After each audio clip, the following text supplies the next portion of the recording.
বেঙ্গল সুন্দরবনে আলোচনা করছিলাম যে চাপ দিতেই হবে, চাপ দিতেই হবে, চাপ দিলে বাপ করে just YouTube live share notification. কিন্তু আমাদের যেটা আমাদের এমডি সেলিম সাহেব বললেন তার সঙ্গে একটু আমি সংযোজন করব। নো ডিপোজিট, নো শর্ত, শুধু কেবলমাত্র উইথড্রল। ইউটিউবে 3টের সময় একটাই কথা হবে, কোনো ডিপোজিট নয়, আর কোনো কথাই হবে না, দিতেই হবে উইথড্রল। আমাদের এটাই বক্তব্য যে আমাদের উইথড্রল চাই, আর কোনো কথাই নেই। গরিব মানুষ আমরা আমরা কেন ডিপোজিট করব? ডিপোজিট তো আমরা করেই রেখেছি। আমাদের যেই কন্ডিশন দিয়েছে যে 100 পার ডে, 111, 112, 20%, 30%, 6 মাস, 9 মাস, 3 মাস, যাই হোক, প্রত্যেক দিন আমাদের স্মুথলি উইথড্রল চাই চাই চাই। এটা আমাদের ইউটিউবে সকলেই লিখতে হবে যে কোনো ডিপোজিট নয়, কোনো শর্ত নয়, আমাদের টাকা আমাদের ফেরত দিতেই হবে। ধন্যবাদ স্যার, আর কিচ্ছু নাই, টুকুই। ম্যাম আপনাকে অসংখ্য অসংখ্য ধন্যবাদ। আরেকটা কথা বলতে চাই ম্যামকে যে আসলেই সত্যি এটা জাদুর মতো কাজ করে গেছে। আরেকটা ব্যাপার হচ্ছে জি জি জি জি এর আগেও আমরা নোটিফিকেশন নিয়ে 6 মাস আগে একটা ট্রেন চালিয়েছিলাম, আর তার 4 ঘন্টা পরপরই এটা অ্যাক্টিভ করে দিয়েছিল। এবং গেল মাসেও আমরা নোটিফিকেশন নিয়ে ট্রেন চালিয়েছি, 7 ঘন্টা 8 ঘন্টার পরপরই আমরা দেখেছি। আর এটা তো একদম মানে খুব স্পিডে জাদুর মতো কাজ করে গেল। মানে একটাই ট্রেন, সুপার স্পিড ট্রেন, সেটা চললো। মানে একটা কি করতে হবে যে ওরা ভেবেছে বাঙালরা ইন্ডিয়ার মানুষরা এত বোকা, মানে বলে না মূর্খে লাঠা ছিল, মানে লাঠা মানে মূর্খ, যারা মূর্খ তাদের লাঠি দ্বারাই বুঝাতে হয়। তো যে যেমন কোম্পানি যেমন বিহেভিয়ার করবে তেমনি ভাবেই তাকে তার ট্রিটমেন্টটা হবে। Right ma'am, exactly right. আর ম্যামের কথায় আমারও একই মত। নো ডিপোজিট, আমরা কেন ডিপোজিট করবো? আমাদের টাকা আমাদেরকে রিটার্ন দেবে, আবার কেন ডিপোজিট চাচ্ছে কোম্পানি? যে মানুষ খেতে পাচ্ছে না, যে মানুষ অপারেশন করতে যাবে টাকা পাচ্ছে না, যে মানুষ সোনা গহনা বন্ধক রেখেছে, যে মানুষ জমি বন্ধক রেখেছে, যে তার গরু ছাগলটা বন্ধক রেখেছে, সেটা চালাতে পারছে না, তো টাকা আরো ডিপোজিট ডলার করবে করে মানে কি হচ্ছে, আমি ব্যাংকে টাকা রাখবো, আমি যখন রিলিজ নিতে যাবো আবার বলবো আপনি ডিপোজিট করুন, আবার টাকা দিব আপনাকে। এ কি কথা? এটা উল্টো শর্ত হয়ে যাচ্ছে না? এটা কোনো যুক্তিসঙ্গত হয় না, কারণ টেজার ফান্ডেও কিন্তু কোম্পানি একই সঙ্গে কিন্তু আমাদের সঙ্গে কিন্তু ফান্ড করে গেছে। ডিপোজিট করতে বলেছে, যারা ফার্স্ট রাউন্ডে ডিপোজিট করেছে তাদের কিছু কিছু দিয়েছে, পরে যখন সবাই একসঙ্গে বিশ্বাস করে দেখেছে যে উইথড্রল হচ্ছে, সবাইকে দিচ্ছে, সবাই যখন এখানে ডিপোজিট করেছে সেই মুহূর্তে সিস্টেমটাকে বন্ধ করে দিয়েছে। একদম স্যার, একদম ভেবেছে যে শুধু ব্যবসাই করে যাবে ওনারা, আর কমিউনিটিকে দেখতে হবে না, কমিউনিটির কাছে চুচে নাও। হ্যাঁ, যেরকম জোরদার জমিদার একটা মানসিকতা আছে না, যত করে শুষে নাও।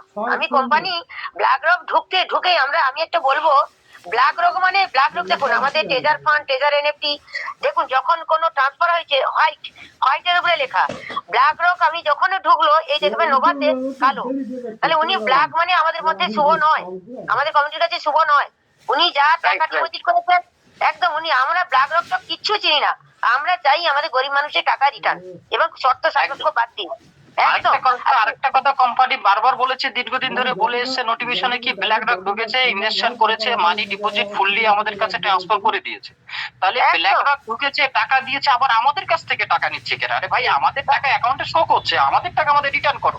আর ব্ল্যাক রকের বিরুদ্ধেও আজকে ইউটিউবে আমাদের বেশি বেশি করে কমেন্ট লিখছে যে চাই না কোনো ব্ল্যাক রক, কোনো ব্ল্যাক রককে আমরা চিনি না, একে উইদাউট সেকেন্ডে একে এখান থেকে রিমুভ করুন আমাদের কোম্পানি থেকে। উনি ব্ল্যাক মানে এবং এর সঙ্গে সঙ্গে এটাই কমেন্ট করবেন, উইদাউট ডিপোজিট আমাদের মানি অবশ্যই আমাদেরকে রিটার্ন করুন। ব্ল্যাক রক এসে ব্ল্যাক মানে আমাদেরকে যেটা দিয়ে দিয়েছে, নমুনা দিয়ে দিয়েছে, যে আমাদের জন্য এটা মোটেই শুভ না। ব্ল্যাক মানে কালো, হাঁটাও ব্ল্যাক, হাঁটাও একদম, হাঁটাও এখান থেকে। আমরা ট্রেজার ফান্ড থেকেই উঠতে চাই। একদম ব্যাপারটা সেই জায়গায় চলে গেছে যে পার্টি লেভেলে ব্ল্যাক হাটাও দেশ বাঁচাও, তো সেম আমাদের ব্যাপারটা একই হয়ে গেছে। না, আমরা রাজনীতি চলে যাচ্ছি না স্যার, আমরা ওটা বলবো, আমরা বলছি আমরা আন্দোলন নিয়ে থাকবো, আমরা প্রতিবাদ করব, আমরা কমিউনিটিকে নেতৃত্ব করবো, কমিউনিটিকে লড়াই করবো, কমিউনিটি সাকসেসটা পাইয়ে দেবো, এটাই আমাদের উদ্দেশ্য। হ্যাঁ, এটাই আমাদের উদ্দেশ্য, আমাদের এটাই দিতেই হবে, কোনো শর্ত নয়, কোনো শর্ত নয়, দিতেই হবে আমাদের টাকা, আমরা কমিউনিটির কাছে দায়বদ্ধ স্যার। একদম ব্ল্যাক রককে নিয়ে বেশি বেশি করে আজকে ইউটিউবে কমেন্ট করবেন যে ওকে ইমিডিয়েটলি এখান থেকে উইদিন সেকেন্ড ওকে রিমুভ করতে হবে। আর কোনো কথা যেন ওখানে না হয়। এটা যুক্তিসঙ্গত কথা। এবং এর আগে যে এই যে টেজার এনএফটির যে গ্রুপগুলো যারা চালিয়েছে, যারা মেনটেনেন্স করেছে, ওই সমস্ত লিডারদের কাছে আমার একটাই বক্তব্য যে আসলেই ওনারা গাধা।